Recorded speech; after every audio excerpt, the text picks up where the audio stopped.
Are you experiencing a persistent cough that lasts more than 3 weeks and usually brings up phlegm, which may be bloody? Do you experience weight loss, night sweats, high temperatures, tiredness, fatigue, and a loss of appetite, or maybe even swelling in the neck? If you present with any of these symptoms, then TB is maybe what you have, and it's time for you to visit your nearest health facility. Hello and welcome. I'm your host, Dr. Musam Tombene, and signing with us is Aisha Ramjaganath, as well as feeder interpreter is Caitlin Ne. World TB Day is observed on the 24th of March each year to raise public awareness about one of the world's deadliest infectious killers.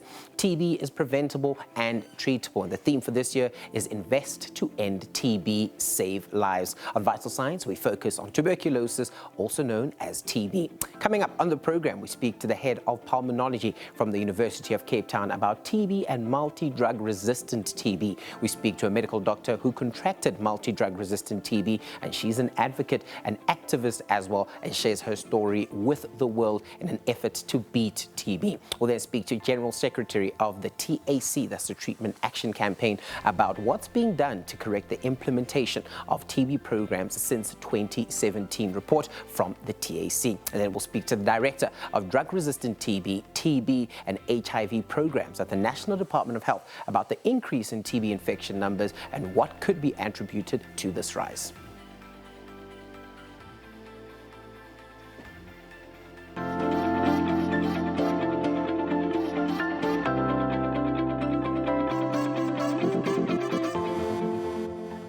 Do remember, you can be part of the show by asking the guests that we'll have on the questions that you have on your mind by simply sharing your views with us on what we're discussing. The number to call is 011-714-5861 or 011-714-5877. You can also share your views with us as well as your thoughts using social media. On Facebook, it is SABC Vital Signs, and on Twitter at SABC Vital Signs. Going for a quick ad break. We'll see you after this.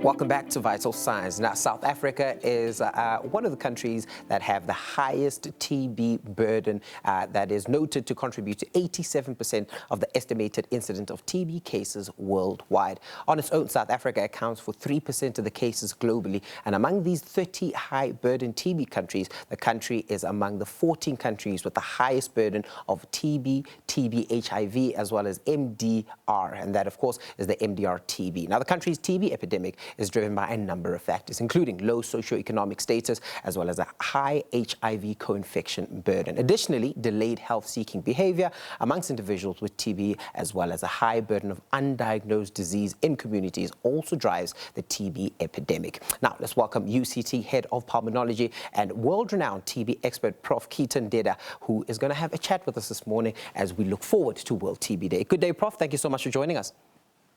Good morning, and thanks for having me on your show. And it's great to be able to talk about TB. So let's talk about TB. I mean, I think this is not the first time people have heard about it. It's a word that is commonly said, commonly expressed, and you hear about people having TB. But why is it so important to have and continue to have these discussions around TB?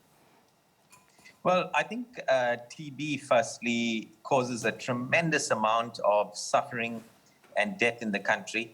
Over 1 million South Africans have died from TB in the last 10 years. And look, it's not a competition it's not a death competition between diseases. But for example, in 2020, more people in South Africa died from TB than died from COVID. So, and these deaths affect young people, socioeconomically active people. So a lot of people die from this disease.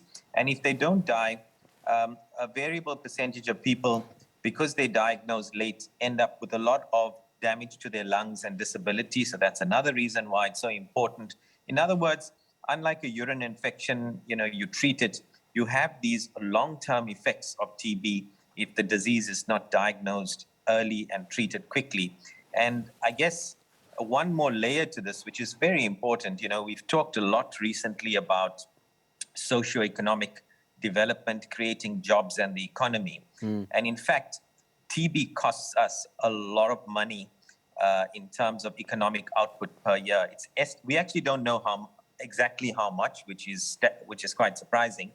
But it's estimated that TB sets back our GDP by about 2 to 3% per annum. Sure. Now, in terms of economies of scale, that's bigger than our entire health budget, right? So it's a no-brainer. We have to address TB to reduce complications, to reduce morbidity, to reduce mortality, and because of the socioeconomic benefits that it will bring the country. So how much of a problem is TB? I think, some provinces obviously have a bigger burden of the disease, but should it be something that, we're worried about in that sense? I mean, we've spoken about the economics of it all, and, the number of deaths, but how prevalent is it? Well, to put things into perspective, amongst any country in the world with a population of over 5 million people, South Africa has the highest incidence of TB. By incidence, we mean the number of cases per 100,000 population. That's got to be distinguished from the absolute or total number of cases. So, for example, India would have the highest total number of cases per country. But if you break it down per number of cases per unit population, then South Africa has the highest, as I said, for any country over 5 million people. In terms of the provinces, TB is a problem in every single province, but the provinces with the highest incidence of TB are the Eastern Cape, the Western Cape, and KwaZulu-Natal. Those are the three top ones. So with this issue of, TB being so prevalent, what's contributing to the high mortality of TB? Yeah, I think you did mention all those factors very nicely at the outset. One is we have a co-prevalent HIV epidemic, and HIV makes people exquisitely sensitive to TB, so that's a major driver of TB. But probably the biggest is poverty and overcrowding. And, that is probably the biggest driver of TB. And if we don't address that, then TB will never be controlled or eradicated. You touched on another one, which is the undiagnosed cases, or we call them missing TB diagnoses. Now, I'll just unpack that for you. That's quite important to understand. So, the total burden of TB in South Africa is in terms of newly ill patients per year, is something in the region of about 450,000 cases or people. But rather, the important point is that almost 1 in 3 of those people, somewhere between 100 and 150,000 people with TB, are never diagnosed. These are the missing people with TB. These are undiagnosed or undetected cases. And these are people walking around in our communities with tuberculosis. Many of them can spread the disease, and they are undetected, and therefore they are untreated. And therefore, we need to really move diagnosis out of our healthcare facilities and into the community. So that's a very, very important thing to bear in mind. That, and you might say, well, they will have symptoms. Why don't they seek, care? We have so many TB clinics and hospitals all over the country. The problem is that a lot of people with TB have minimal or no symptoms. So in the 2018 South African TB survey, where they went door to door to each household, they found very high rates of TB, but they also found, astoundingly, that almost 60% of people with TB that they could diagnose by growing the bug from the spit, for example, almost 60% of those individuals had no symptoms, right? So now you're dealing with a problem where people have no symptoms or may have minimal symptoms, just a mild cough that they might deem not to be important. And so then we really need to get the message out that one needs to have a very low index for testing for TB. And if you have any cough at all or any other concerning symptoms, unexplained fatigue, anything vague like that, you should go out and get yourself tested for TB. There are, of course, other drivers. One that we forget about is cigarette smoking. Cigarette smoking is also a major driver of TB. And the other one we tend to forget about is indoor and outdoor air pollution. Now, TB, rates are very high in peri-urban informal settlements. People, because of the very high electricity prices and various other reasons, are still using carbon fuels to cook and to heat their food. There's also a lot of outdoor pollution, and that is also a big driver of TB. And what cigarette smoking does, and indoor air pollution associated with cooking, what that does, those particles are inhaled, and it actually paralyzes the cells in the lung that actually fight TB. So when one encounters somebody with TB, the infectious bugs are inhaled deeply into the lung, and we have parts of the immune system. These are special types of white blood cells that are patrolling the air sacs of the lungs, and they get disabled by particles from cigarette smoke and indoor air pollution. So that is another big driver of TB. And if we can address these big drivers of TB, then that would go a long way in reducing the incidence of TB and eventually eradicating the disease. I mean, there are lots of other angles to this we can talk about for a long time, but I think I'll stop there. Those are the big ones. So let's talk around this idea of different types of TB. I mean, it's very quickly because we have to go for an ad break, but the types of TB and how you would treat the different types. Yeah. So the two broad types of TB, one is called sleeping TB. That's also the scientific term is latent TB infection, but let's call it sleeping TB. And it's a form of TB that in 95% of cases will never bother you. You and I probably have sleeping TB. Yeah. And that's treated with a short course of antibiotics, not to be confused with active TB. Active TB is the one I think most of us will be familiar with, where you fall ill and one has symptoms and cough and so forth. And active TB, in about 80% of cases, affects the lungs, and we call that pulmonary TB. And in about 20% of cases, the TB occurs outside the lungs. We call that extrapulmonary TB. And TB outside the lungs can, for example, affect the lung lining or the heart lining, and water accumulates around these organs. It can affect the tummy. We call that TB peritonitis. It can affect the brain or the coverings of the brain. We call that TB meningitis, or the lymph glands. So these are all forms of TB outside the lungs, but those are broadly the different types of TB. All right. Thank you so much, Prof, for joining us this morning and really breaking down this big issue that we continue to have, and that is this issue of tuberculosis in our country. That was Prof. Keith Ndida, and that is the head of pulmonology at the University of Cape Town. After the ad break, we'll speak to Dr. Zolelwa Sifumba, a medical doctor, around this topic of tuberculosis. Stay with us.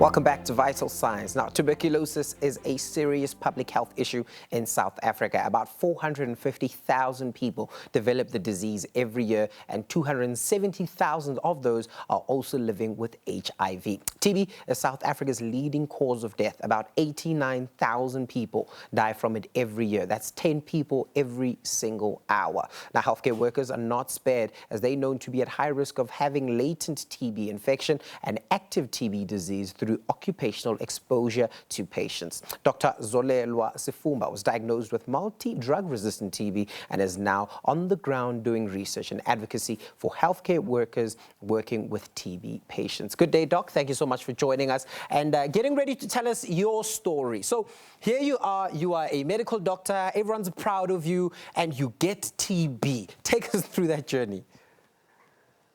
Merci. Molweni, first and foremost, thank you so much for having me.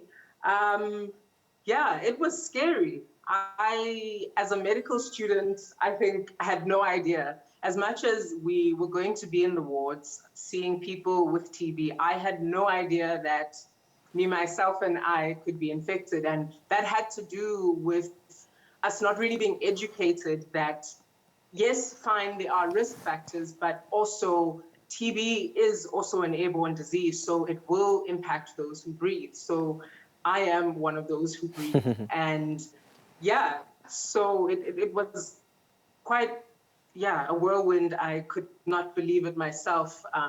But yeah, it was true. And I was diagnosed because, yeah, I was exposed to it in the hospitals that I was working in. So it made sense. Yeah. So take us through your thinking at that point in time. So I mean, here you are, you're in the wards, you're working, and I know I'm guilty of it as well, where you're not necessarily going to wear an N95 mask all the time in the wards because half the patients that you're seeing probably already have TB infections at that point in time. So what went into your psychology when you've done the sputum test and you're awaiting a result? You're obviously feeling something physically. So take us through that period. Okay, so basically I wasn't coughing, I wasn't losing weight, I didn't have night sweats. I had a lump on my neck that had grown to about 3 by 3 centimeters and it was painful. So the medical student in me didn't want to go get it checked out because I was like, I've got so much things to do and there's no time in this, but I forced myself to do it. Got to the doctor, they saw the node, and he was straight with me because I was a medical student. And I was just like, look, I did not come in that capacity. I came as a person who is ill, okay? So as soon as he said TB, I mean, we had many classes that said, in South Africa, if something presents, funny like this or like that, it's probably TB. So I knew in the back of my mind, but I was just like, it can't be me, in our lectures, when we're told about the kind of person that gets TB, it's somebody who is in a 1-bedroom house and living with 10 other people. So that was not my story. I was a middle-class medical student, and really, for us health workers at that time, we all felt like TB wasn't something that was for us.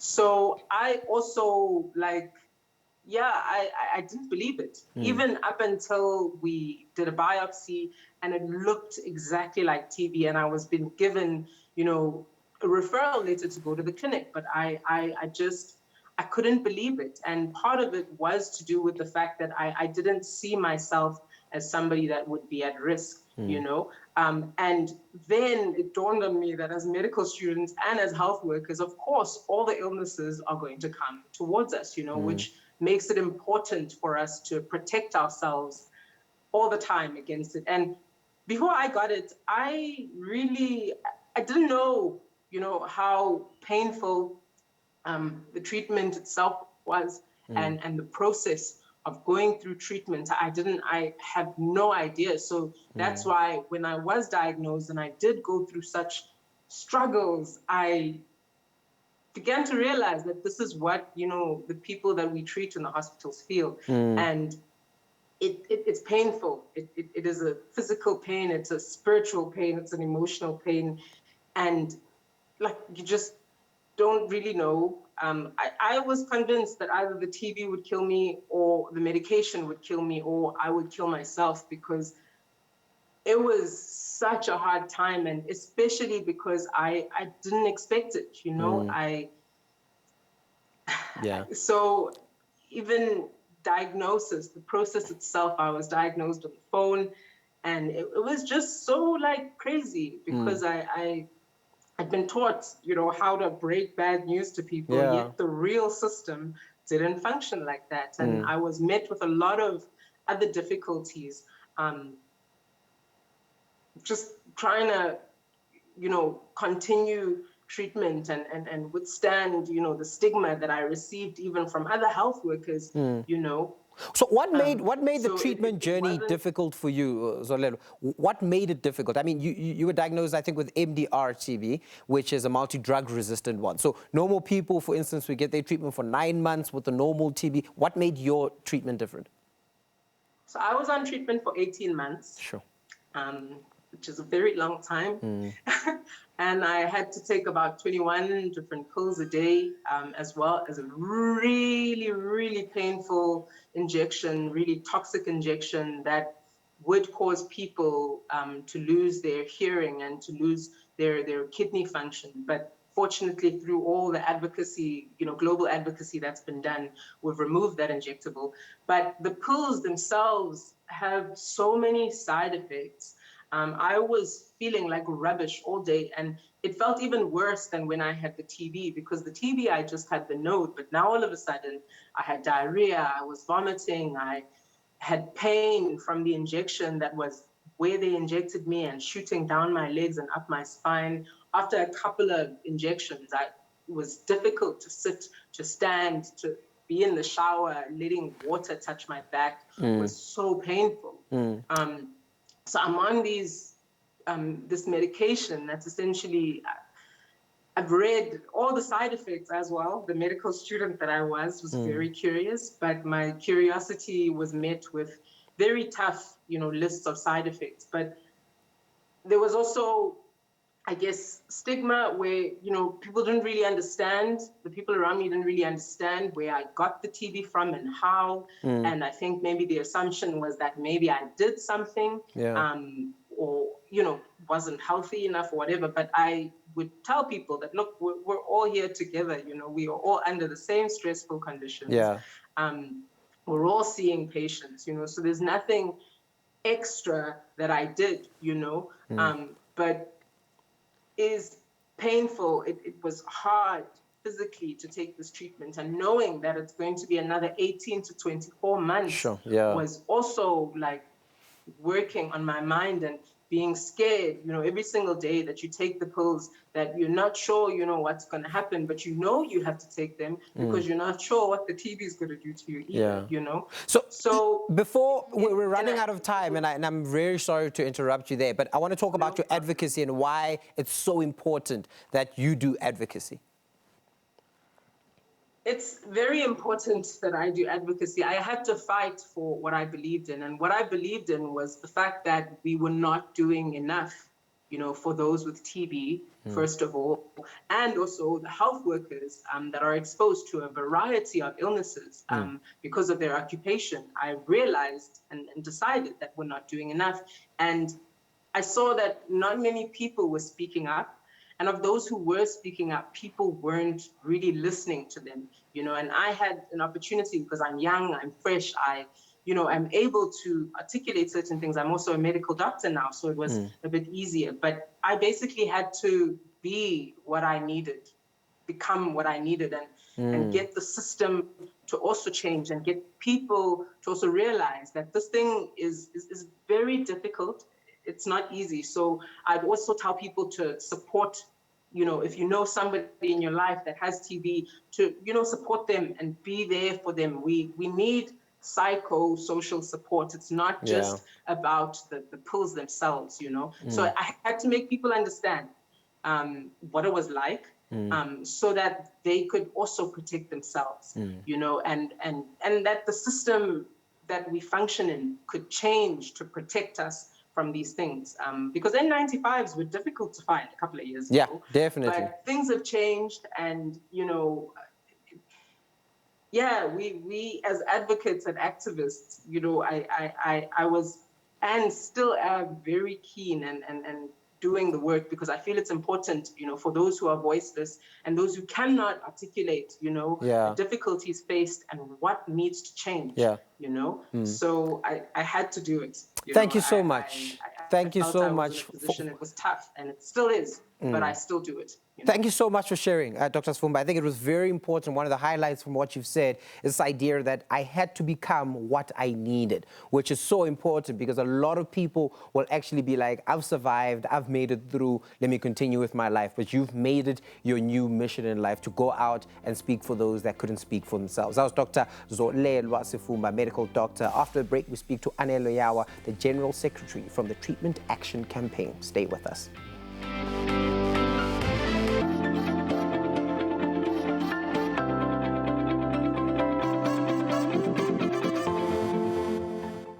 Welcome back. This is Vital Science. I'm Dr. Mosam Tombeni. A 2017 report from the Treatment Action Campaign painted a picture of a public healthcare system that is often so severely dysfunctional that it hinders the implementation of HIV and TB programs. It cites that the lack of TB infection control in many clinics and hospitals as an example. Now, according to the report, the plan shifts all the responsibility for its implementation to provinces. And the principle, of course, may sound, but the NSP provides little guidance to provinces on how to actually go about putting these measures into place. Now, the Department of Health joins us, of course, to chat about this a little bit later on, but we do have Anele Yawa from the Treatment Action Campaign, who's really going to go into us and really outline the dysfunction that they've noted from their end. Thank you, Mr. Anele Yawa, for joining us today. I think let's jump right into it. TB Day, or World TB Day, is coming. It is around the corner, and of course, we need to look at what you guys did in the previous year versus this year, and whether or not you're happy with what you guys have achieved so far. So take us through what you guys did in 2021. Good morning to you, Dr. Mtombeni, and the viewers at home, and thanks for having TAC with you. Last year, if you remember, we marched to Nelspruit, where we handed over a memorandum to the Deputy President as well as the Minister of Health, where, among other things, we said as TAC, civil society, and other progressive forces, we said government declare tuberculosis as a public health emergency.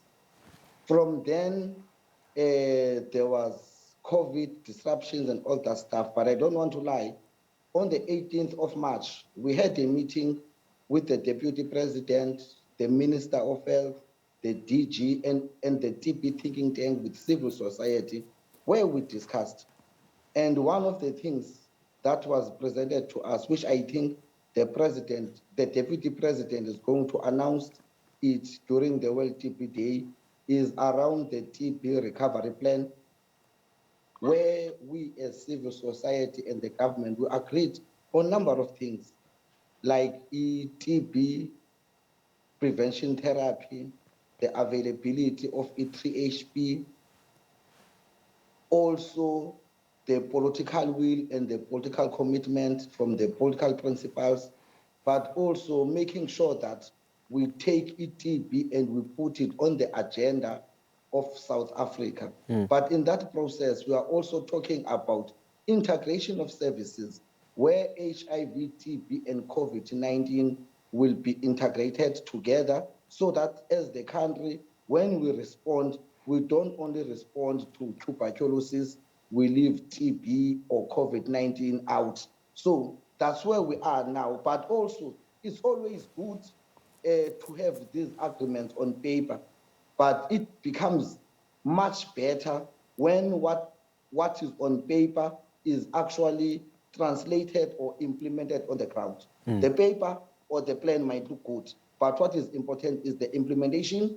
What do I mean? I mean we need clear timeframes, we need clear costing as to say what would be the budget of the country to respond to tuberculosis, but also making sure that there is integration of COVID and HIV. You will remember South Africa National Strategic Plan on HIV and TB was supposed to come to an end this year, but because of COVID-19 disruptions, it was extended. And also we're expecting that SANAC, as well as the DOH, will come up with catch-up plans on HIV and TB so that we're making sure that we don't just pay lip service when we say no one is left behind, but we live to that. This idea that, you went to a march last year, you marched, you handed over a memorandum, and you've highlighted this idea that on the 18th of March this year, you continue to have discussions with the Deputy President. Between your march last year and today, what significant progress has been made for the people on the ground? To be honest with you, when we're talking about services on the ground, I can proudly say there is little which has happened on the ground in terms of addressing this. That's why we are saying we hope that the meeting of the 18th of March that we had with the Deputy President and the Minister of Health will yield positive results, because you will remember that we're still having shortages of human resource for health. You go to Gauteng, you go to Eastern Cape and many provinces, all healthcare workers, more especially those who were contracted during our response to COVID-19, their contracts are not going to be renewed. They are going to be terminated. We know that many healthcare workers have succumbed to COVID-19 and their post remains vacant. We do not know what is the plan of our government to make sure that those posts are being filled in by competent healthcare workers. But also, as the country, we're still having a problem where we find out that the huge chunk of the budget does not actually go to services because of, in number of cases, shortage of human resources in our hospitals where people are wrongly diagnosed, and as the result of that, they take legal steps against our government, and you realize that about 60% of the budget of the Department of Health does not go to services, but it goes to medical legal claims. So what does that mean? It means that the reason we've got these cases of negligence, either healthcare workers are overburdened and are tired, and there is no one to assist them. That's why at times they find themselves in a situation where these cases of negligence are reported. But if our government can hire more frontline healthcare workers, because when we talk about human resource for health, we need not to be general. What we need now is more nurses, more doctors, more pharmacists, more dietitians, more community care workers, because without community care workers, as the country, we are unable to achieve every goal that we set for ourselves, because community care workers are the foot soldiers. When someone on HIV or TB or any illness that they are in have defaulted on their treatment, people who go door to door, house to house, to trace people who have defaulted on treatment or to deliver medicines to their homes are the CHWs. Yet their working conditions are still unbearable. They are still underpaid. They are still faced with all kinds of violence in our communities. So that's why we are saying, when we fix the issue of the human resource for health, let's also put on the agenda the working conditions of the community care workers, and as the country, we will be able to go where we are. When you look at our clinics, most of our clinics, their infrastructure is in shambles. And in that process, like for instance, you will go to Eastern Cape in Nelson Mandela Metro, where you find out that most of the clinics that they have in Nelson Mandela Metro, they still belong to the Nelson Mandela Metropolitan Municipality. That is the building. But people who are working inside the building are employed by the DOH. So one of the things that we're calling for is for Nelson Mandela Metro and other municipalities to hand over those clinics to the Department of Health, so that the Department of Health can take full responsibility of either refurbishing those clinics or renovating them. The reason many of these clinics are in shambles, the department is claiming that they don't have absolute control and power over them because they don't belong to them. So these are some of the challenges that we still see on the ground. We still see on the ground people being stigmatized, being discriminated in some facilities by few of the healthcare workers. And we are saying to our government, there must be a program that our government brings to sensitize healthcare workers so that when they talk to the patients, they understand that these are the human beings, because all of us in this country, we do have rights, and these rights have to be protected and respected, because if they are not protected and respected, what you will notice is that patients will be shouted at, and when they are shouted at or discriminated, they won't feel comfortable to go back to those clinics and access healthcare services, which will contribute to the high number of the defaulters. Mr. Yawa, thank you so much for joining us and really giving us an on-the-ground TAC's perspective on what really is happening. I hope that, all those discussions and meetings that you've had with the people and the powers that be really turn out to be fruitful, and that all these actions and these targeted interventions and all these policy changes that you'd like to see happen actually come to fruition. That, of course, was Anele Yawa, the General Secretary of the Treatment Action Campaign. After the break, we speak to Dr. Norbert Njeka, the Chief Director of TB Control Management from the National Department of Health. Stay with us.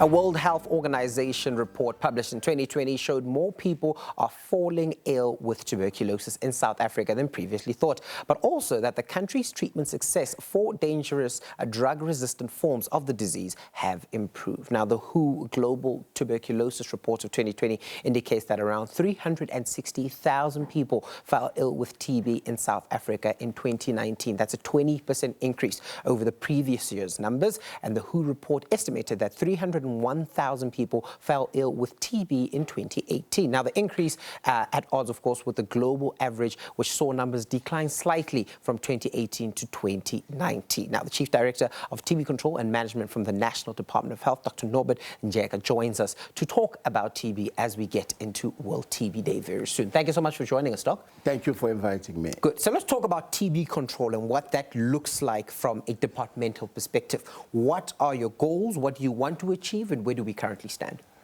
Yeah, TB is a major problem, public health problem in South Africa and globally. What we're trying to do really is to ensure that 90% of all people who have TB get to know and treat all of them. And then when we treat them, we need to cure 90% of these people. So this is what we're trying to achieve in keeping with the goals of the anti-TB strategy of the World Health Organization. So this idea that, you know, the numbers have increased, that jump from 2018 into 2019, and of course there's been a global pandemic at the same time as well that's happened. What are you attributing to the increase in numbers? And do you think we've underdiagnosed the number of TB patients that we found over the past 2 years with COVID in play? Yeah, the number changes is due to two things. Number one, improvement in terms of testing. We're getting more tests, better tests, we find more. Okay. But the biggest problem is, are we finding everybody that we should be finding? I think that's where the problem is. I said that we want to find at least 90% of those who have TB, but over the past years, we've been really struggling to find them all. What does that number look like? We're missing around 150,000 people with TB every year in South Africa. So we treat approximately 200,000 a year, and that's a challenge. In terms of treatment, what do you gauge as successful treatment of a patient that you've now identified as having TB? A successful treatment will be a treatment that is taken during the prescribed duration, and the patient should take the whole treatment, and they feel better and remain better in good health condition after taking treatment. And of course, we also do tests to check whether the bacilli is still in the body or not. We do as microscopies to evaluate, you know, so when it comes negative, we know that the patient was well, was smear negative, and they were positive initially by a gene expert or whatever, we know they're good. Yes. Now, the TAC has highlighted some gaps that they've noticed with regards to the implementation of strategies, that at a national level, the idea to treat TB and these campaigns and these targeted interventions exist, but once it's handed over to a provincial level, that the gaps start to fall, and that doesn't necessarily show itself on the ground. What have you identified to be the problem with this? Yeah, the challenges of TB program are not just challenges of TB program. We're talking about COVID pandemic, and the buzzword these days to try and explain every day according to COVID. But COVID has just exposed challenges we had before. So you got two groups of problems. You've got challenges that are due to the health system, overall health system. But then there are challenges in terms of what is TB program doing or is not doing what they're supposed to be doing. So what are those things? Now, in terms of what the general health system is, we know that there are challenges with some facilities needing rehabilitation, like what I had in the Eastern Cape and all that. But what I'm saying is that you can cure your TB patients even in a non-five-star buildings, right? A lot of countries in the region have shown that you can have 80, 90, 95% cure rate of TB working from an old building. So we need to be working hard as the TB program, but finding the people that have TB has been really critical, and we've recommitted to do it. We have a new plan which our minister is going to unveil in Kimberley tomorrow. During the minister and the deputy president we talk to it. So they will give us the details around the plans to reinforce this area, which is not new, but we have believe that we have to improve on how we're finding new cases, but also how we link them to care, because there's no point finding someone, tell them you got TB, but you know nothing about it. But even when they're on treatment, you need to keep them. You must retain them in care. So these are the things that we really intend doing. On top of that, Professor Kirsten Dida was talking about sleeping TB, latent TB, and active TB. Over the many, many years, globally, we've been focusing on active TB alone, forgetting that the latent tuberculosis has even bigger numbers, and that's where our biggest gain is supposed to be. So we're going to be making effort there. The deputy president and the minister will give us our marching orders tomorrow. We'll hear the details around it. But also a TB vaccine is required. BCG is not good enough to prevent against pulmonary tuberculosis. We're looking forward to a better vaccine that prevents against pulmonary tuberculosis. So some of the human resource problems that were identified by the TAC, for instance, highlight this idea that you will continue to have an X number of patients that you diagnose with TB every year, but if you are not coming up with on-the-ground programs that address it, so community healthcare workers, facilities that have integrated services and all that sort of thing, that you won't necessarily reach success. So where's the department's focus at this point in time? Is the focus on big interventions, on improving the vaccination, on getting patients out into facilities that aren't necessarily 5-star, or is the focus on really on-the-ground basic primary health care? Our focus is on the ground. And like I said, we'll hear the details of our new plan from the Deputy President and Minister tomorrow. We really want to focus on finding the people with TB, and the number of interventions will be detailed, what will be new or what will be reinforced, which we've been doing, linking patients to care, retaining them in care, and make effort in terms of prevention. But also, we realize that TB is a multi-sectoral problem. Health alone cannot fix it. So we're going to work very closely with SANAC, South African National Health Council, to get a response and the involvement of civil society. We've been having meetings with civil society. They indicated all the challenges, and we agreed with them. We said, yes, we're struggling with 1, 2, 3. Yes, we have managed to do other things. It's not like we haven't been doing anything. We managed to decrease death rate for MDR TB patients and TB overall over the years. We managed to shorten regimen. You've heard Dr. Sifumba was talking about an injection she had, which made the experience very bad.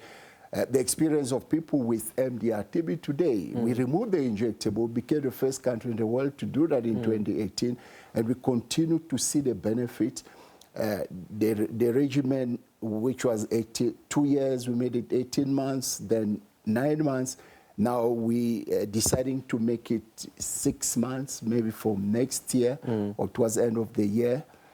So we shortening this, removing injectables, bringing fewer agents, oral agents, so the experience is getting better. There are also plans in future to shorten the susceptible TB regimen from 6 months to 4 months. We'll talk about it maybe with the World TB Day next year. But these are things that are doing, and I know we have a lot of challenges, but definitely we can do something. We can achieve our goals. We can reach the 90% that we're talking about. It is possible. Our treatment success rate has been 80% if you look at the conventional method that is used. But if you consider the fact that we're missing 150,000 people, it tells me that actually we only cure half of those with TB in South Africa. And that's very difficult to end TB, because you need to treat them all and get 80% or 90%, then you can be closing the tap around TB. So this is what we really want to do, and the details will come tomorrow from the Deputy President and the Minister. Thank you. Some of the tools that you use on the ground to find patients that, for instance, have latent TB, those that have active TB, and of course follow up on that. What are the current plans that you have in place to find people that have TB? You see, in terms of finding the people, we have, for example, over the last 3 years, we've had patients, we've had mobile digital x-rays for testing. You know, because we didn't know. Our survey recently showed us, and we got the information, we got this data during COVID pandemic, that 55% or 45%, somewhere there, people with TB don't show any symptoms. So we need to identify high-risk people to test them, not screen. We've been screening and only testing those who say, I'm coughing or I'm losing weight or whatever. But now with the finding that many people have TB without symptoms, it tells us that high-risk group should be testing without screening. Yes. You know, so this is something new that we want to do moving forward, but also bringing in, like, there's an app that we're going to be also hearing from the Deputy President. I think tomorrow is going to be very interesting. I invite all South Africa to really listen, because the Deputy President will be talking about this app that people can use and screen themselves for TB in the comfort of their homes, and it would tell them what to do. So these are all the new things. Of course, the details will come tomorrow, but these are some of the things that we want to do, to put in place, so that we're able to find the missing people. And of course, we can then treat them and begin to lessen TB transmission in the country. Yeah. And lastly, and very quickly, the issue of stigma around TB. Are there interventions in place to make this no longer a thing, where there's a stigma attached to tuberculosis? Stigma is a big problem, but I must admit very little has been done to measure stigma among TB patients. A lot of work has been done for HIV, but we've also decided that in the next financial year, which starts 1st of April, we want to commission a study that will measure stigma, so that we know exactly where we stand and what can be done. So we will use those recommendations, therefore, to do what we have to do. But I agree, stigma is a big problem, but again, is something that has to be dealt with by the entire society, not just the health department. Thank you. Thank you so much, Dr. Norbert Njeka, for joining us today and really discussing the department's perspective on TB and, of course, the plans that you, of course, tomorrow will have with respect to the announcement of that by the Deputy President. Thank you so much to all the guests for participating in our show today. And remember that tuberculosis is still a big problem that we have in this country, and we therefore need to continue to look after ourselves and watch ourselves, because a lot of the time there are no symptoms. So go out there, not only get screened, but go out and try get a diagnosis if you can, especially when you're not feeling well. I'm Dr. Mosamtomeni. Thank you so much for joining us. We'll see you again soon.